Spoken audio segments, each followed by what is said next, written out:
I just excited to be back. Frankly, this was our first somewhat practice. We're in shorts, but geez, feels like there's a level of normalcy here. Based on what I just read, maybe not at Syracuse, but our guys are excited to play. And with that, other than that, shoot away. Let me shut the door. Go ahead.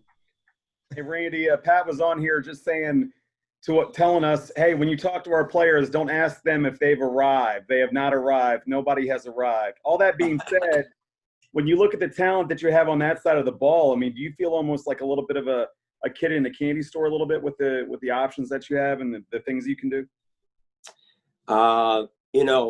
It's a fun group to coach. I got to be honest with you. Sure, they're talented, but they're also just a great bunch of guys, and with our staff all being back again, which I think, as you guys know, continuity breeds success, not only with the staff but with the players. The fun thing is that the players know what I'm going to say before I say it. The coaches know, and they all know I'm weird as I can be, as you guys know also. So they don't flinch, and that part, the experience is the thing that I enjoy the most. Their level of athletic ability, you always will that as a coach, but I've coached with many great athletes who turned into just average guys because they don't exceed their level of skill, or at least get to it. And that's the thing I'm most proud of this group, is that to this point they have reached their potential, and the guys who are lesser potential have a lot of times exceeded it. And that's what we try to breed with the defense. Randy, how does that – go ahead, Jerry. Oh, okay. Randy, it's good to see you. How you doing? Good to see you too. I just wanted to ask you about there's 4 guys who could be earning NFL paychecks right now who decided to come back and for another special season. What does that mean to the rest of the unit to see those guys actually want to come back and defer or hold off on their NFL futures, but do something special here in Pitt? Well, I would say to you this, Jerry, as I see it, is that these guys give us an ability to teach young guys through the older guys. And what I mean by that is when you watch these guys work, when you watch their demeanor, when you watch their experience, our younger guys get to watch that. Not only are they getting coached fantastic by great coaches, not including me, but their position guys, but they also get the ability to watch players play at a very high level. And then the thing that I've really challenged that group is that the more they can teach and give their experience to the younger guys, the better we'll be. And that really is how I've kind of attacked those guys, from a standpoint of they need to give more back, because the more they can teach our younger guys from their experience, not necessarily from their talent, but from their experience and the way they play, the better we'll be with the younger guys, because I truly expect many of those younger guys to play a lot. Randy, with so many guys across the country kind of now opting out over the last week, were you ever nervous or worried that any of those 4 guys, Jalen, Paris, Damar, or Patrick, would do the same? Never. I'll be frank with you. They came back to play for Pitt. They came back to play for their teammates, and it would be very shocking to me, and especially going out there today and watching them play. Jesus, they're so excited to be out there with each other. It's like I said, it's a fun thing to watch. Randy, what does that experience allow you to do? Can you be more creative, more aggressive? How does that experience translate on the field as far as coming up with schemes? Well, schemes are all really cool, and I'm not very smart, so we don't have a lot of fancy schemes because I can't figure it out. Our players are smarter than me with a lot of that. But let me put it to you this way. my biggest fear is not scheme and all that. We've had a lot of time to design a lot of crap, but truthfully, it is a lot of crap. The bottom line is we haven't played a game since December. We haven't tackled anybody since December. We haven't gotten off a block since December. We had, 2, maybe 3 practices in the spring. We got nothing done in the spring from a basic standpoint. And so when I talk to our players, I talk to them, we'll have plenty of scheme because we are experienced. But for us to be great on defense, we have to be able to take on blocks and get off of them. And we have to be able to tackle. And I believe there's going to be a lot of bad football this year because there's going to be less of that being able to be practiced, right? There are some teams that didn't get to practice at all in the spring. And based on what I hear around the country, who knows how many days a week they're going to tackle and take on blocks, right? So that is, whether it's college or NFL, the biggest challenge is, those basic things in football you have to do daily to be great at them. And the thing that I pray that happens is we do have experience. Maybe we're going to be lucky enough to be able to do a little bit less of that and still be good at it. Does that make sense? As opposed to other guys. But when it comes right down to it, you win football games with basic tackling, blocking, getting off blocks, all those kind of things. And for us to be great, that's what we're going to have to do over the next month is get good at that. I truly believe all the scheme and all that, it's all good, but you're going to see a lot of missed tackles and things that, you would hope you not see in football. You talked about the guys who came back and kind of what you're expecting out of them. What about Damar specifically? What does he mean for your defense? I mean, on the field, off the field, what does he bring, and how big was it to get him, individually to return to the team? Well, the nice thing with Damar is that here's a Pittsburgh guy giving back to Pittsburgh football. That's the thing I think is the biggest excitement for me. All the people in Pittsburgh obviously relate to him. They're excited about him. They saw him in high school.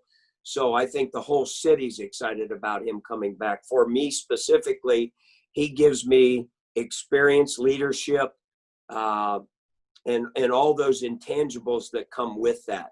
I can go to him and tell him where I'm going to go today with how I'm going to treat the team, how I'm going to attack the defense from a mentality standpoint. And then he can back me up and talk to him afterward. And, it's really great that they're listening to me talk, but when they listen to him and especially all of our older leaders, I think the younger kids embrace it better when they hear it from their peers than they do from me. So I would say that'd be the number one thing is that there's rarely a time that I don't speak about something he doesn't totally get where I'm coming from and then back it up with something that he's got experience-wise. So that would be my big take on that. Did you see him having a big influence on Paris specifically last year? Oh, without question. He's got a couple more years of experience, and he passes that experience along to Paris. And I think they both feed off each other. So, again, it's fun to watch two Pittsburgh guys running that secondary and being leaders and playing with a high level of emotion and excitement. And there's days they get me really juiced up, especially last year. This year, hopefully I can bring some back with it. Randy, it's nice having a lot of experience on your defense, but I'm sure you've seen this level of experience before in your career. How did those seasons turn out, and how did you see the experience playing out as the season went along? Well, I would put that this way. The experience is good, and experience is also something that can be bad. I told the defensive line, there's a good likelihood we'll get less sacks this year. Not because we're not better at sacks, because people are smart enough not to hold the ball. And hopefully if we're dominant on defense, we won't have as many plays. All those things, you have to have a level of maturity. And I've brought the upperclassmen in many times and said, guys, there's got to be a level of maturity that, we're going to take you out for a couple plays. And there's a reason for that. And you have to trust us. And I believe that there is a level of trust at this point that we won't have problems with that. But it's also, it's something that you have to be prepared for. Will it turn out great? I believe it will. The one thing that, we have talked since really March about, you guys know I've had some military type things, but I actually coached and studied with the Navy SEALs. And our mantra right now is AIO, which is adapt, improvise, and overcome. And every day there's something unique that's going on, that how we attack it, how we adapt to it, is how we will win or lose. And what I mean by that is here's a good example. What if Bates on Thursday turns up with COVID and is not here for the game? Are we going to, I told the kids, well, shit, you guys are going to celebrate. But, if Damar Hamlin comes in on Thursday with COVID, are we going to embrace it? Or are we going to put our head down and say, damn, we don't have as good a shot now?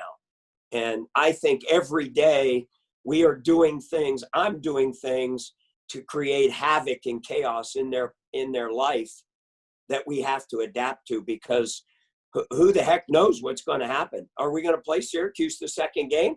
Who knows, right? They may walk in and say, hey, we're going to play Ohio State the second game because that's all we have left. How are we going to embrace it? And that's kind of the way I'm taking every day as it goes. Think about last year, we lost Weaver in camp within 2 weeks, and we embraced it. And that's why we were successful. And so I don't know what it's going to bring. Every day seems to bring something different. One day I'm allowed to, we're going to a different color, and then we're dropping back to a different color, and I can't go out and eat. And the next day I can. And you guys are living it, right? You guys are looking at me through a freaking telescope right now, right? I mean, embrace it or you can whine about it. And I think the team that has success this year in football is the team that's not going to whine about it. They're going to embrace it and find a way to win. For me last year, it was embrace the suck of having some issues, you know what I mean? And I could either whine about it or I could find a way to survive it. And so, it's, that old saying, it sounds like life to me. Well, that's the way it is. So. Randy, what kind of things are you doing to create chaos at practice so they would have to overcome things? What kind of little things are you doing in practice? Oh, there's times that I change shit up on the coaches. They don't even know I'm going to change it up. I tell dudes, but we change periods right in the middle, and I throw shit at them in the middle of practice. We're scheduled to do this, and I blow the whistle up and we change to that. And, so the players kind of have an idea what's going to go on at practice. And I think they get a mindset. And then when you change it up on them at practice, that's kind of some things I do. Meetings, I change up meetings and throw things at them. Or Damar Hamlin's out this period, go over and coach, or go signal to the defense, and just little things like that. I can't give you all of them up yet because I got most of them still coming. Remember, this is the first day. So, but I've had 100 days to sitting in my living room like you guys right now, thinking about weird things that I'm going to do. So, and you guys know me well enough to know there won't be anything normal. So I'll show you one. You want me to show you one real quick that I haven't done yet? So here's one right here. Can you see that? Can you see what that is? It's a pump, right? And so as I get into two-a-days and they get whiny and crabby and all that shit, I pull out the pump. The pump is you got to keep pumping because you know what? What do you want? You want water, right? But if you stop because you haven't had water, you know where the water goes? Goes back down, and you have to start over again. And you have to have faith that water is going to come out at some point. So that would be one. I got a million stupid things like that. So. Where'd you get the pump, Randy? Looks like it's 100 years old. Yeah, it's classified. It's just a year younger than me. I got a few other ones. I'll show them to you afterward here, but I've been looking for things for the last 100 days. So I've called up favors from people back home, if you know what I mean. Randy, I'm curious from your perspective, what makes Jalen great and what is his ceiling? Well, let's hope we don't find his ceiling. Let's hope they find it a few years from now. But I think they did that with Aaron Donald, probably. All those people that said he was too small and everything else. I think the number one thing with Jalen is he is an off-the-field machine. What I mean by that is his level of preparation and study far exceeds the normal college football player. And the beautiful thing about that is that he then passes that along to everybody else. Randy, you're talking about Twyman, and Jimmy Morrissey sort of falls into this category too. How did they miss guys? I mean, how did guys get missed to the extent where, Jimmy's talking about I didn't really have any options. Jalen obviously not sought after. And then they get here, it happens all over, I guess. I mean, these aren't the only two guys in the country this happens to, but how do guys get missed and then sort of flourish like this? Why does it happen? Well, I would say, Will, the big thing is that a lot of college football programs don't recruit with their gut feeling, if that makes sense. Maybe that's an old man talking, but a lot of people, all they do, you guys read every day who's winning the national recruiting awards, right? Who's number one right now in the country in recruiting in 2021? Do you guys know? Wow, that's disappointing. But no, I'm just kidding you. But it really doesn't matter. Did you know that more than 50% of the 5-star guys didn't graduate from college? And what I guess my point is, there's a lot of schools right now, because it's a younger generation of coach, they just recruit based on the stars. Does that make sense? And these people that are putting all these stars on people, they don't do a whole lot of research on their character. I think 5 of the 5-star guys didn't qualify for college. So, you can be a 5-star guy, but heck, if you can't read, it doesn't matter, right? You aren't even going to college. And so I would say to you this, the intangibles of the 2 guys I'm looking at right now, Morrissey and Pickett, that's why they're successful. It has nothing to do with the stars that they have in high school. Does that make sense? And you I guess, growing up as an older coach, we went out at one point and evaluated them. We didn't look at 5 stars and 4 stars. We took our gut feeling, and those were the guys that we wanted. And I think that may be missing a little bit now. There's a whole bunch of recruiting guys in a recruiting office, and really most of them are looking at who's the number 1 top recruit in the country, right? Well, we got to get him so we win the National Recruiting Award, right? But you know what the National Recruiting Award is? How a kid plays as a junior and senior. If he plays as a junior and senior as a great player, whether he was a 1-star or a 5-star, those are the ones who are the national recruiting champions, if that makes sense.